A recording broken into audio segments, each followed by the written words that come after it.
رمضان المبارک کے آنے سے پہلے حضرت عائشہ صدیقہ رضی اللہ عنہا کی روایت ہے، وہ فرماتی ہیں کہ نبی کریم صلی اللہ علیہ وسلم رمضان کے علاوہ کسی مہینے کے پورے روزے نہیں رکھتے تھے، اور فرماتی ہیں وَمَا رَأَيْتُهُ أَكْثَرَ صِيَامًا مِّنْهُ فِي شَعْبَانَ کہ بقیہ 11 مہینوں میں سب سے زیادہ روزے نبی کریم علیہ السلام شعبان کے مہینے میں رکھتے تھے۔ اور ایک روایت میں ہے کان یصوم شعبان کلہ کہ آپ پورے شعبان کے روزے رکھا کرتے تھے۔ نبی کریم علیہ السلام کے روزے رکھنے کی حکمتیں جو بیان کی گئیں وہ الگ ایک روایت میں حضرت اسامہ ابن زید رضی اللہ عنہ کی روایت ہے۔ انہوں نے نبی کریم علیہ السلام سے سوال کیا کہ آپ شعبان کے مہینے میں اتنی کثرت سے روزے کیوں رکھتے ہیں؟ تو آپ علیہ السلام نے حدیث شریف میں ارشاد فرمایا اس لیے کہ شعبان کا مہینہ وہ ہے جس سے لوگ عموماً غافل ہوتے ہیں، اور اس مہینے میں بندوں کے اعمال اللہ تبارک و تعالیٰ کے یہاں پیش ہوتے ہیں۔ میں یہ چاہتا ہوں کہ جب میرا اعمال نامہ اللہ تبارک و تعالیٰ کے یہاں پہنچے تو میں روزے کی حالت سے ہوں۔ اور اس لیے بھی کہ رمضان سے پہلے یہ مہینہ رمضان کی تیاری کے لیے ہے، رمضان کی تعظیم کے لیے ہے۔ اس کی مثال بالکل ایسی ہے جیسے فرض نماز ادا کرنے سے پہلے سنتیں اور نوافل ادا کی جاتی ہیں، اسی طرح فرض روزوں سے پہلے ان روزوں کا اہتمام کیا جاتا ہے، اس مہینے میں عبادت کا اہتمام کیا جاتا ہے۔ تو نبی کریم علیہ السلام اس ماہ مبارک میں 2 کام بہت اہتمام سے فرماتے تھے، ایک دعا کا اہتمام اور دوسرے اس مہینے میں روزے اور کثرت کے ساتھ روزے رکھیں۔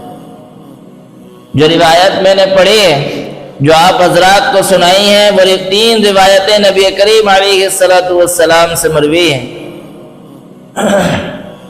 اسی مہینے میں ایک رات ہوتی ہے جس کو عام بول چال میں شب برات کہا جاتا ہے، جس کو عربی زبان میں لیلۃ البراء کہا جاتا ہے، جس کا مطلب یہ ہے کہ اس رات میں گناہوں سے انسانوں کو بری کر دیا جاتا ہے، پاک اور صاف کیا جاتا ہے، اس لیے اس کا نام ہی شب برات پڑ گیا۔ اس رات کی بھی بڑی فضیلت ہے۔ نبی کریم علیہ السلام کی روایت ہے، حضرت عائشہ رضی اللہ عنہ فرماتی ہیں فقدت رسول اللہ صلی اللہ علیہ وسلم لیلۃ فخرجت فاذا هو بالبقیع کہ میں نے ایک دن نبی کریم علیہ السلام کو بستر پر موجود نہ پایا تو میں تلاش کرنے کے لیے گھر سے باہر نکلی تو دیکھا کہ آپ بقیع الغرقد میں جنت البقیع کا جو قبرستان ہے مدینہ منورہ کا اس میں آپ موجود ہیں۔ پھر آپ علیہ السلام نے ان کو دیکھا اور فرمایا اکنت تخافین ان یحیف اللہ علیک ورسولہ کیا اس ڈر سے آئی ہو کہ کہیں اللہ اور اس کے رسول آپ پر زیادتی نہ کرے؟ یہ جو غرقد ہے جنت البقیع کا قبرستان ہے، بڑی فضیلتوں والا ہے۔ ایک روایت میں نبی کریم علیہ السلام سے مروی ہے، اب علیہ السلام نے ارشاد فرمایا کہ جو شخص مدینہ منورہ میں جس کوشش کر سکے کہ اس کو موت مدینے میں آ جائے، اس کو کوشش کرنی چاہیے کہ وہیں جا کر مرے۔ فإنی اشفع لمن یموت بها اس لیے کہ جو لوگ مدینہ منورہ میں انتقال کریں گے قیامت میں میں ان کی سفارش کروں گا۔ حضرت صلی اللہ علیہ وسلم نے مدینہ منورہ میں وفات پانے کی بھی ایک فضیلت ارشاد فرمائی ہے، اس لیے بزرگان دین کے ہاں بڑا اہتمام اس چیز کا ہوتا ہے کہ عمر کا جب آخری مرحلہ ہوتا ہے تو پھر مدینہ منورہ جا کر رہ جاتے ہیں کہ اب ہم کو یہیں موت آ جائے۔ جو کتاب آپ بار بار سنتے ہیں فضائل اعمال، شیخ الحدیث حضرت معاذ زکریا رحمۃ اللہ علیہ ان کا آخری وقت تھا تو مدینہ منورہ ہجرت کی اور وہیں انتقال اور اسی میں مدفون ہے۔ ایک روایت میں نبی کریم علیہ السلام نے ارشاد فرمایا سب سے پہلے قیامت میں جس کی قبر کھلی جائے گی وہ میں ہوں گا، اور میرے ساتھ ابو بکر و عمر کی قبریں کھلیں گی، اور ان دونوں کو لے کر میں جو ہے جنت البقیع میں آؤں گا اور یہاں کے لوگ میرے سامنے قبروں سے اٹھائے جائیں گے، اور پھر مدینے والوں کے ساتھ مکے والوں کا انتظار ہوگا۔ اور پھر حضرت پاک علیہ السلام نے ارشاد فرمایا حتی احشر بین الحرمین، پھر سارے مکے کے لوگ، مدینے کے لوگ پھر میدان حشر کی طرف کو جائیں۔ یہ جنت البقیع کا قبرستان وہ ہے جس کا انتخاب بھی خود نبی کریم علیہ السلام نے کیا، اور اس کے پہلے مدفون ہیں حضرت عثمان ابن مظعون رضی اللہ تعالی عنہ، جو حضور کے رضاعی بھائی تھے، اور ان کی یہ فضیلت ہے۔ روایت میں حضرت عائشہ رضی اللہ عنہ فرماتی ہیں ان رسول اللہ صلی اللہ علیہ وسلم قبل عثمان ابن مظعون وهو میت وهو یبکی، کہ حضرت عثمان ابن مظعون رضی اللہ عنہ کا انتقال ہوا، حضور ان کے جنازے پر تشریف لائے، ان کے ماتھے کو بوسہ دیا اور آپ رونے لگے، اور فرماتی ہیں حتی سال دموع النبی صلی اللہ علیہ وسلم علی وجہ عثمان، آپ علیہ السلام ان کو بوسہ دے کر اس قدر روئے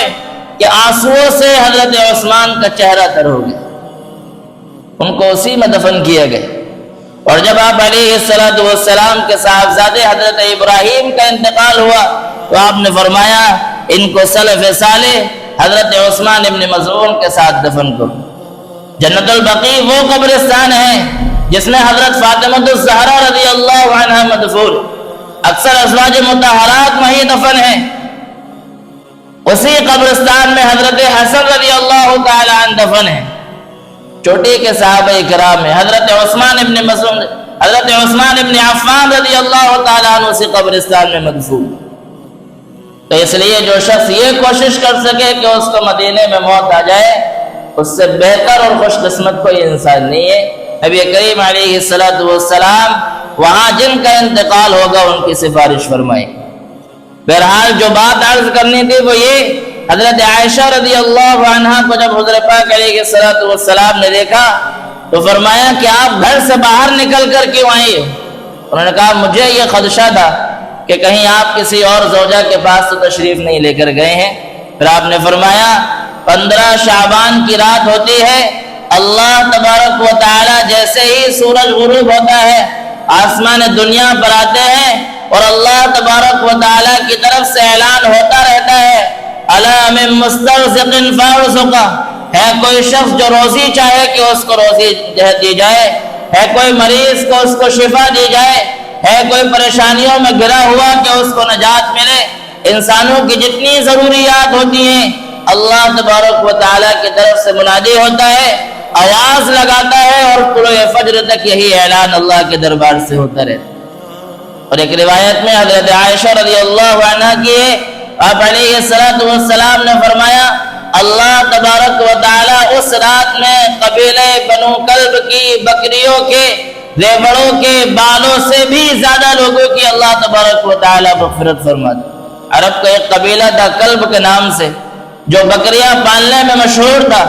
اور ایک بکری کے جسم پر کتنے بال ہوں گے کوئی نہیں جانتا، بے شمار لوگوں کی اللہ تبارک و تعالی اس رات میں مغفرت فرماتا۔ حضرت علی رضی اللہ تعالیٰ عنہ کی روایت میں ہے نبی کریم علیہ السلام نے ارشاد فرمایا فَيَغْفِرُ لِجَمِيعِ خَلْقِ إِلَّا لِمُشْرِكٍ أَوْ مُشَاهٍ، اللہ تبارک و تعالیٰ ساری مخلوق کے گنہگاروں کی مغفرت فرما دیتے ہیں سوائے ان کے کہ جو شرک کرنے والے ہوں یا اپنے سینے میں بغض اور عداوت اور دوسرے مسلمانوں سے کینہ اور کپٹ رکھنے والے ہوں۔ ایسے لوگ اس رات میں اللہ سے معافی مانگ لے، اللہ ان کو بھی معاف کرتے ہیں، اور باقی ساری مخلوق اللہ تبارک و تعالیٰ کی اس دن اللہ کے دربار سے مغفرت کا پروانہ لے کر جاتی ہے۔ تو یہ انتہائی فضیلت اور عظیم برکتوں والی رات ہے کہ اس رات میں اللہ تجلیات کے ساتھ، انوار و برکات کے ساتھ، رحمت کے ساتھ اللہ کی رحمت عامہ انسانوں کی طرف متوجہ ہوتی ہے۔ اس لیے اس رات کو انتہائی اہتمام کے ساتھ گزارنا چاہیے۔ اسی لیے حضرت امام شافعی رحمۃ اللہ علیہ فرماتے ہیں ہمیں معلوم ہوا بزرگوں سے کہ 5 راتیں ایسی ہیں جن میں خاص طور سے دعائیں قبول ہوتی ہیں، فرض نمازوں کے بعد بھی دعا قبول ہوتی ہے۔ جمعے کے دن بھی ایک گھڑی ایسی ہوتی ہے اس میں دعا قبول ہوتی ہے، تہجد کے وقت دعائیں قبول ہوتی ہیں، لیکن ایسی 5 راتیں جس میں خصوصیت کے ساتھ اللہ تبارک و تعالی دعائیں قبول فرماتے ہیں۔ حضرت امام شافعی رحمۃ اللہ علیہ فرماتے ہیں 5 راتیں ہیں، ایک عید الفطر کی رات ہے، عید الاضحیٰ کی رات ہے، رجب کی پہلی رات ہے، جمعے کی رات ہے، اور ایک 15ویں شعبان کی رات ہے۔ انسان کو جو دعائیں اللہ سے قبول کروانی ہو ان 5 راتوں کا اہتمام کرے تو اللہ دعائیں قبول فرمائے۔ تو اس لیے بھی اس رات کو خصوصی اہتمام کے ساتھ گزارنا چاہیے۔ یہ جو 3 حدیثیں میں نے آپ کے سامنے بیان کی، ان کا خلاصہ 3 باتیں ہیں۔ ہمیں اس رات میں جو 3 کام کرنے چاہیے ان کا حاصل میں آپ حضرات کے سامنے بیان کرتا ہوں۔ پہلی چیز جو اس رات میں اہتمام کے ساتھ کرنی چاہیے وہ یہ کہ اپنے جتنے مرحومین ہیں، جو دنیا سے چلے گئے، والدین چلے گئے، والدہ چلی گئی، بہن اور بھائی یا دوسرے عزیز و اقارب، ان کے لیے ایصال ثواب کا خصوصی اہتمام نبی کریم علیہ السلام سے اس مبارک رات میں ثابت ہے۔ اسی لیے آپ علیہ السلام قبرستان تشریف لے کر گئے۔ لیکن قبرستان کو لازمی سمجھنا اور جانا یہ ایک غلط چیز ہے جو ہم مسلمانوں میں آگے۔ حضرت صلی اللہ علیہ وسلم کی پوری زندگی میں اس رات میں آپ صرف ایک مرتبہ قبرستان تشریف لے کر گئے ہیں، جو اب تک نہ گیا ہو اگر وہ ایک مرتبہ زندگی میں اتباع سنت کی نیت سے چلا جائے بہت مبارک ہے، اور اگر جو جانا چاہتا ہے چلا جائے، لیکن خصوصی اہتمام کے ساتھ دوسروں کو بلا کر لے کر جانا اور پھر نہ جانے والوں کو برا بھلا سمجھنا، یہ ایسا عمل ہے کہ جو اس ثواب کے راز سے اپنے آپ کو محروم رکھنے کے لیے۔ اس لیے پہلا کام تو یہ کہ اپنے مرحومین کے لیے ایصال ثواب، کم از کم کچھ نہیں کر سکتے تو 2 رکعت نفل نماز پڑھ کر ان کو بخشی جائے، یہ بھی نہیں کر سکتے تو قل هو اللہ احد 3 مرتبہ پڑھ کر اس کو بخش دیا جائے۔ کبھی اللہ تبارک و تعالیٰ نے پیسے دیے ہوں تو ان کی طرف سے صدقہ کر دیا جائے۔ ایصال ثواب اس رات میں کرنا چاہیے۔ یہ مرحومین کا بھی حق ہوتا ہے، والدین کا بھی حق ہوتا ہے، اور بزرگوں کے واقعات میں ہے کہ جب انسان اپنے مرحومین کے لیے اہتمام کرتا ہے، ان کے لیے ایصال ثواب کا، تو وہ بہت زیادہ خوش ہوتے ہیں، اور اپنے ان مرحومین کے لیے مرحومین اپنے زندہ حضرات سے انتہائی خوش ہوتے ہیں۔ اور جو شخص یہ چاہے اور جو ایسا ہو کہ جس کے والدین دنیا سے گئے اور وہ ان کی خاطر خواہ کوئی خدمت نہ کر سکا، ان کا کہنا نہ مان سکا، والدین دنیا سے گئے تو اس سے خوش نہیں تھے، حضرت صلی اللہ علیہ وسلم نے ان کے لیے ارشاد فرمایا کہ جو کثرت کے ساتھ اپنے والدین کے لیے گناہوں کی معافی کی دعا کرتا رہے، وہ بھی قیامت کے دن اپنے والدین کے فرما برداروں میں اٹھایا جائے گا۔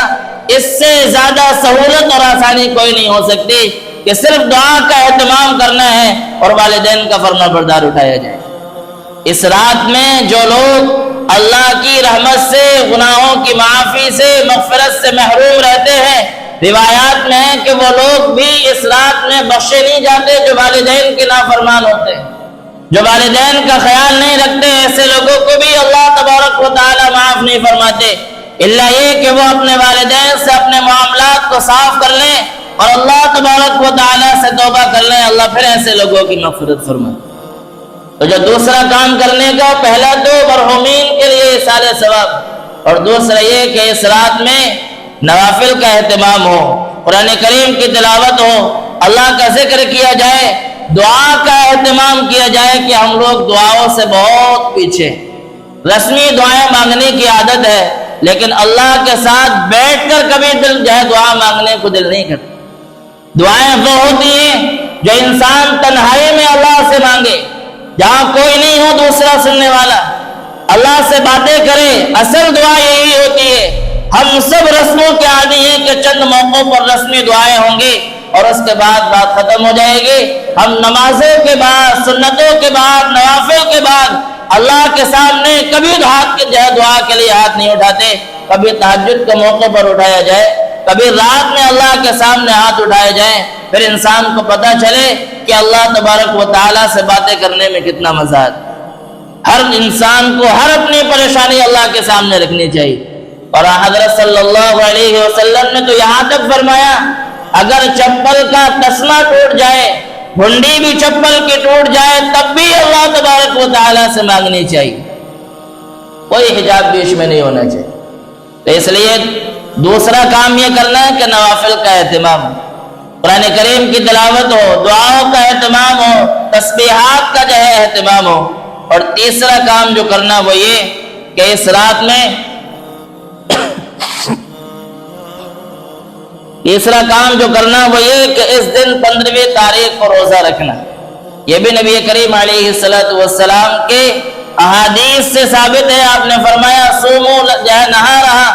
15ویں تاریخ کا روزہ رکھو۔ اور اس لیے بھی روزہ رکھنے کی گنجائش موجود ہے کہ حضرت صلی اللہ علیہ وسلم ہر مہینے 3 دن کے ایام 20 کے روزہ رکھا کرتے تھے، 13، 14 اور 15 تاریخ کے۔ لہذا کم از کم ایک دن تو انسان کو اس دن روزہ رکھ ہی لینا چاہیے تاکہ اس جو ہے مبارک عمل سے اپنے آپ کو محروم نہ کر پائے۔ اللہ تعالی ہم سب کو عمل کی توفیق عطا فرمائے۔